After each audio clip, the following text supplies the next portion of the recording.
Welcome to today's Seidokan Saturday. Next movement in Pinan Shodan, we've gone here, we've turned, and now we come back here. Now I did a whole seminar on knife hand blocks and the difference between shikodachi two-hand block, the Seidokan version that reaches forward and pulls back, the cat stance version where one hand precedes the other. I recommend not always doing your knife hand blocks the same. They are situational. And if I remember to do it, I'll post a link to the seminar that I taught on this. There's 2 long parts, like 20, 30 minutes long, so if you want to take the time to do that. But the knife hand block is the most ubiquitous move in all of karate. We see it in nearly every kata, okay? We start it in Anaku, we saw it. Then in Pinan Shodan, we're going to see it. We're going to see a version of it in Pasai, we're going to see it in Kusanku, we're going to see it in, it's just everywhere. Knife hand block, knife hand block.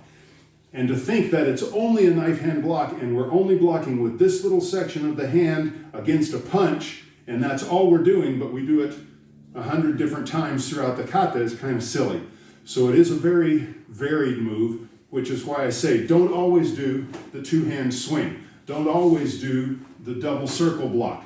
Don't always do the reach and pull. There's a time for each of those and an application with each of those. And then there are times where we'll do it twice in a row instead of just once. So in Pinan Shodan, we've turned and come to the cat stance. Now most of the bunkai, just for simplicity and learning's sake, don't get stuck in this, I approach them as an ippon, as a one-step move. This attack happens, here's my defense. That's not necessarily the optimal way, but as a beginning learning mnemonic, it's a good way to break down kata and say, this move, I'm going to do this particular defense. Now I showed last week, for instance, off of the overhead club defenses that we did, that I can then come behind the person, grab them, kick them, and I'm behind. And so one move is a continuation of the other. That really is what we want to get to in all of our kata, so it's more of a flow. There's also the concept that kata, one move in the kata might create an opening for your opponent, and maybe I do the block and my opponent says, well, what if I did this then? Well, the next move in the kata would give me that answer, or another move somewhere else later in the kata will give me that answer. So again, go back and watch the bunkai videos where I talk about the different concepts of interpreting kata. So on this move, now to get to the meat of the topic, I'm coming into a cat stance with a knife hand block. And in the kata, we're doing it pretty much straight on, so there's not a lot of funky angles and maneuvering to do here. But what we're going to look at is what I call the implied technique. If I'm in a cat stance, and I've, say, blocked a punch, let's use it as it is, what is this hand here for? If I'm blocking the punch, this hand has no functional purpose. One interpretational paradigm tells us that there are implied moves. Moroteuke, the double hand block, implies a punch. Sensei Hachiota of the Matsubayashi Ryu system has a whole video about that concept of the hidden punch, or of a single block has a hidden punch. These are the hidden moves, if you will. I don't like to call them that. The indicated moves, the moves to which the kata is guiding us in Pinan Shodan. So Max, if you will, come on this side. Okay, come on.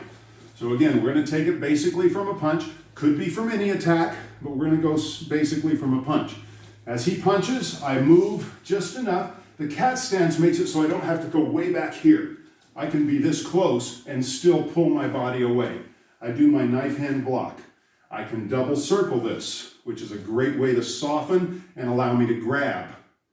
From here, I'm in a cat stance, so there's essentially no weight on this leg. What does that imply that I could do? This hand is here. What does that imply that I could do? So that's our technique. I'm looking at the implication of my body position. The punch comes, hey, I block, grab, short kick, wherever I want it to go, step in, and return as if nothing had happened. So let's take that goofy story of the guy's watching over the fence at the secret karate lesson, and I don't want him to see. So I block, and then he blinks, and I go, And when he opens his eyes, I'm right here again, and he thinks that's all that happened. It's not really what we're doing, but that's the idea we're kind of going to go with. So we only need to see this from one side, again, and it could be a street circular punch. I love it for a street circular punch, but in that case, I'm actually going to do my kick simultaneous with the block. Hey. And then I can step in, spear, and come back. Okay? If I really want to go street, just haymaker, so make sure you're stepping right and just loose, and he comes in. And he comes in, I don't know what's going to happen, boom! I'm here, boom. There's my real street. So if I really want to get street with it, we can go neck breaks and takedowns. But for the simple, basic version, for the blue belt with a stripe, it's block, kick, spear forward, return, as if nothing had ever happened. Arigatou gozaimasu. And that's our bunkai for today from Pinan Shodan. Again, I will link, because it will be germane, that means relevant to the topic that we're talking about.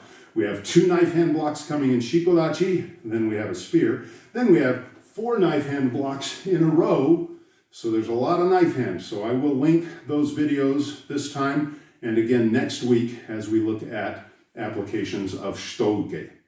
Thank you for joining. Like, share, subscribe, tell a joke, leave a comment. I appreciate Sensei Danny Peterson's comment last week, apropos of which, again, we do this, but what if I kick at the same time? Or I double circle, poke, sweep. So I break up the rhythm of what I'm doing. Not everything that's done simultaneously in kata needs to be done simultaneously on the opponent. It's going to be relevant relative to what my opponent gives me. When am I going to take the opportunity to hit that back fist and kick? Am I going to back fist first, then kick? Or am I going to grab, kick, then step in and back fist? So we can break things up. Thank you for that question, Sensei Danny. Where was I? Like, share, subscribe, do the good stuff. And as always, until next week, keep practicing.